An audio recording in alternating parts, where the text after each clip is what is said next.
The rain came down in thin silver lines, drumming softly against the asphalt of the training compound. Recruits ran laps around the barracks, boots thudding in perfect rhythm. Orders were barked, whistles shrieked, and the Navy SEAL training base at Coronado felt alive with discipline and exhaustion.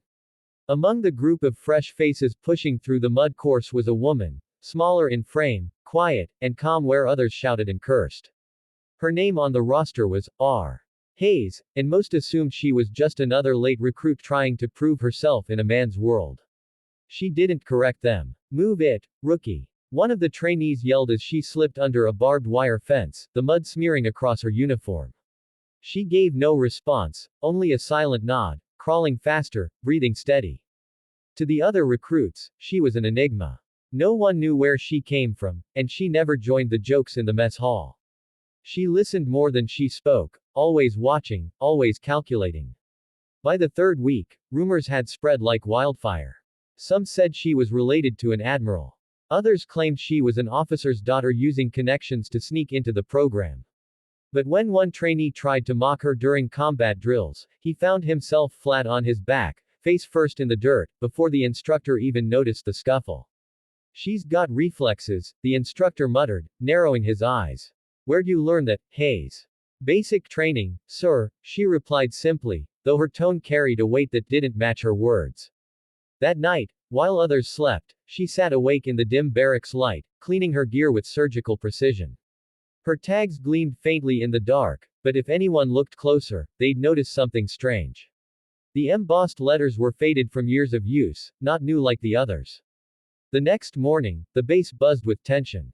Commander Rourke, the officer overseeing this training cycle, was arriving for inspection, a man known for breaking recruits down until only the strongest remained. When he entered the field, recruits straightened instantly. His presence was like a thundercloud, thick, cold, and electric. "Listen up." Rourke's voice boomed. "You are not SEALs. You are not even close. Until you learn to work as one unit, you're nothing but liabilities. Today, we separate those who belong here from those who don't."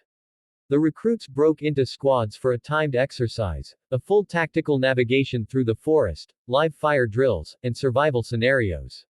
Hayes was assigned to Squad Delta, the team notorious for underperforming.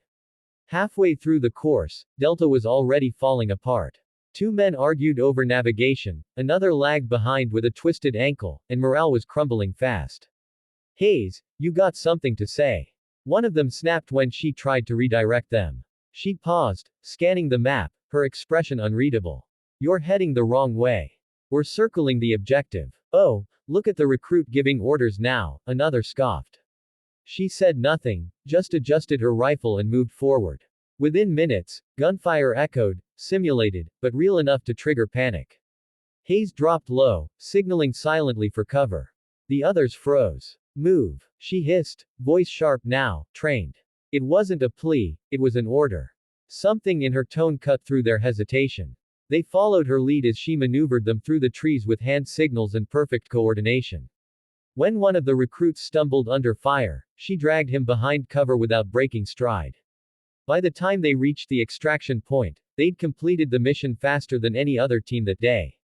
When Rourke reviewed the results, his expression hardened. "Squad Delta," he said, disbelieving. "Who led?" "Recruit Hayes, sir," one of them admitted reluctantly. Rourke's eyes flicked to her. "Hayes, step forward." She did, calm and steady, eyes locked on his. "Where did you learn command structure like that?" "Observation, sir." He studied her for a long moment, then gave a slow nod. "Not bad. But don't get comfortable, you're still just a recruit." That night, Rourke pulled her file. It was thin, too thin. Only one page, with minimal information. A single clearance line at the bottom caught his attention. Restricted access, Level 7 authorization required. Level 7. That was command-only clearance. The next morning, everything changed. The trainees were lined up for inspection, Rourke pacing before them when a black SUV rolled onto the field, stopping near the command tent. Two men in suits stepped out, followed by a senior SEAL officer in full uniform, Admiral Nash, head of Special Operations Command. Whispers rippled through the ranks. The Admiral rarely visited training grounds, and never unannounced. "Commander Rourke," Nash said curtly, "I'm here for Lieutenant Commander Hayes." Every recruit's head turned at once. Hayes stood silently at the end of the line, unreadable as always. Rourke blinked. Sir, there's no Lieutenant Commander Hayes here. Only a recruit. R. Hayes. Nash's gaze shifted toward her. Not anymore. The air went still. Rourke looked at her again, disbelief flooding his face. Lieutenant Commander. Hayes finally stepped forward, snapping a crisp salute. Ma'am reporting, sir. Her voice carried none of the softness it once did. It was command, measured, steady, authoritative. Rourke's jaw clenched. Explain yourself. Nash interjected. Commander Hayes has been embedded in this training cycle under direct orders. We wanted an inside evaluation of the leadership performance and team cohesion protocols. She was your test, Commander Rourke, and it seems she's done her job. The recruits stood frozen, realization dawning one by one. The woman they'd dismissed, mocked, and ignored wasn't a recruit at all. She outranked every one of them, and most of the instructors. Hayes turned to face her squad. You thought I was one of you, she said quietly. And in a way, I was. I needed to see how you treat your own, how you lead under pressure, how you follow when no one's watching. Her eyes moved from face to face, stopping on the one who had mocked her most. Some of you failed that test.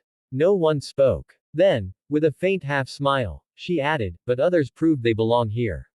And that's what leadership is about, seeing past rank, past pride.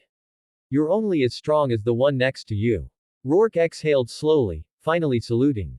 Welcome back, Commander. She returned it, crisp and exact. Thank you, sir. I'll be taking over the next training cycle.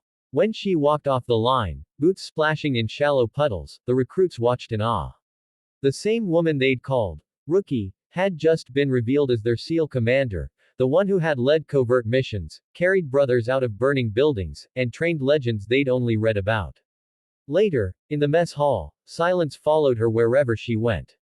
Not out of fear, but out of respect. She sat alone at first, but soon, one by one, members of her old squad joined her. Ma'am, one of them said, voice hesitant, we didn't know. Hayes looked up, her expression softer now.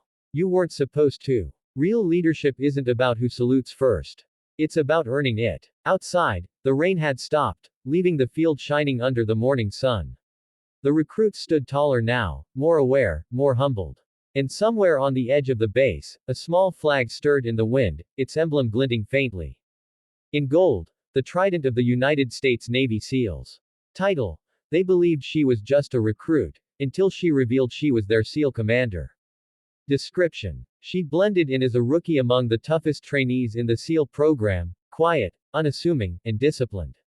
But when the mission got real, her instincts gave her away. What the others didn't know. She wasn't one of them.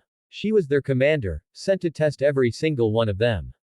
Hashtag military story, hashtag SEAL commander, hashtag true leadership, hashtag heroic women, hashtag Navy SEALs, hashtag states of valor, hashtag military courage, hashtag Commander Hayes, hashtag action drama, hashtag hidden leader.